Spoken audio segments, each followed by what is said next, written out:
Bonjour, dans cette vidéo, je vais t'expliquer mon parcours investisseur sur 7 ans en bourse, mes erreurs, mes réussites et ce que j'aurais aimé savoir avant de commencer. Donc, premièrement, je vais me présenter. Moi, c'est Sébastien, j'ai bientôt 32 ans. Et comme je te l'ai déjà dit, j'ai commencé à investir à partir de 25 ans environ, voire 24. Je me rappelle plus trop, donc je vais pas pouvoir tout expliquer sur toutes les années parce qu'il y a beaucoup de choses que j'ai oubliées, mais je vais vous donner le principal. Donc déjà, la première chose, j'avais un livret jeune qui arrivait à expiration, puisqu'à 25 ans, on n'a plus le droit d'en détenir. Et ce livret était à un taux que je trouvais dérisoire, moi, 2%, quelque chose comme ça. Et tous les autres placements n'étaient pas vraiment intéressants. Donc moi, avant d'investir, je m'étais quand même formé, je m'intéressais à la bourse depuis que j'étais au lycée, on va dire. Et je lisais pas mal d'articles et je m'étais acheté le livre L'investisseur intelligent de Benjamin Graham. Mon père investissait aussi en bourse, mais vraiment sans grande réussite. Il a perdu beaucoup d'argent. Et moi, justement, je voulais comprendre pourquoi il perdait de l'argent alors qu'on pouvait devenir riche grâce à la bourse. Et donc, moi, j'ai vraiment décidé de me former. Et en fait, je me suis rendu compte que mon père, il n'avait pas une bonne culture financière au niveau de la bourse, et c'est pour ça qu'il a échoué. Donc, moi, je voulais, en quelque sorte, un peu le venger, hein, et puis aussi gagner de l'argent, bien sûr, mais donc, j'ai commencé vraiment à m'intéresser à la bourse et à tous les autres investissements immobiliers, or. Et la première chose que j'ai faite, donc, avant d'investir en bourse, c'est d'acheter de l'or et de vider ce compte de 1 600 € pour m'acheter des 20 francs Napoléon. Parce que c'était ce qui était le plus liquide. Et du coup, j'ai acheté 8 pièces, puisqu'à l'époque, ça valait seulement 200 €.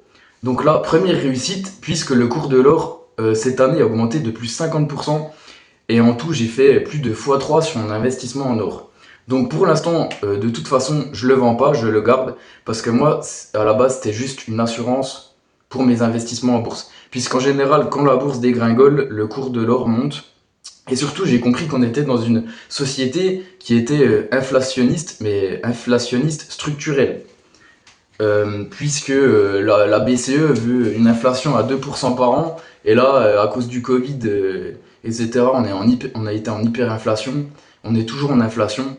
Donc là, ne vous méprenez pas, on est en désinflation, mais il y a toujours de l'inflation, et qui est autour de 2%, si on prend tous les produits, mais vous avez bien vu que l'alimentation, et puis ce qu'on paye à la pompe, ça augmente toujours. Donc l'or est vraiment un moyen de se protéger et doit faire partie de votre patrimoine.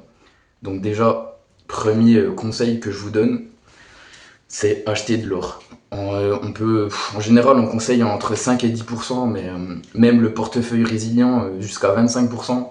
Bon là, vu le cours de l'or, ça va être compliqué pour vous d'en acheter autant, mais donc voilà. Une partie de votre patrimoine doit être constituée d'or.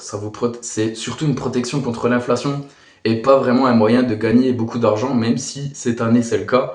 Mais c'est pas toutes les années comme ça non plus. Mais historiquement, le cours de l'or fait que de monter, puisque de toute façon la monnaie se déprécie. Donc c'est ça la corrélation. Donc ensuite, j'ai commencé à ouvrir un compte Boursorama, donc, mais les frais, je trouvais qu'ils étaient un peu élevés. Donc ce compte, je l'ai gardé, je crois, 1 ou 2 ans. J'avais fait une réclamation pour quelque chose et ils m'ont répondu négativement. Donc moi, basta, j'ai changé, j'ai pris Bourse Direct.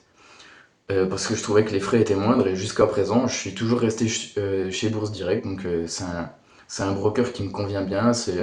En plus, c'est français, donc voilà, c'est le top pour moi. Et à chaque fois que j'ai appelé, j'ai jamais eu trop de problèmes. Donc, j'ai jamais eu de problème avec Bourse Direct. Donc il y en a qui trouvent l'interface un peu désuète, mais bon, moi ça me dérange pas du tout. Je me suis bien accoutumé avec ça. Et puis, de toute façon, j'ai pas trop d'autres moyens de comparaison à part Boursorama. Donc, là, revenons-en à nos moutons. Pour les investissements en bourse, j'étais très prudent.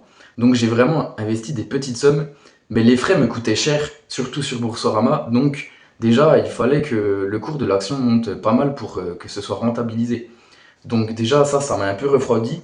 Et j'étais très prudent parce que déjà, il y avait l'expérience de mon père, qui lui n'avait pas réussi ses investissements.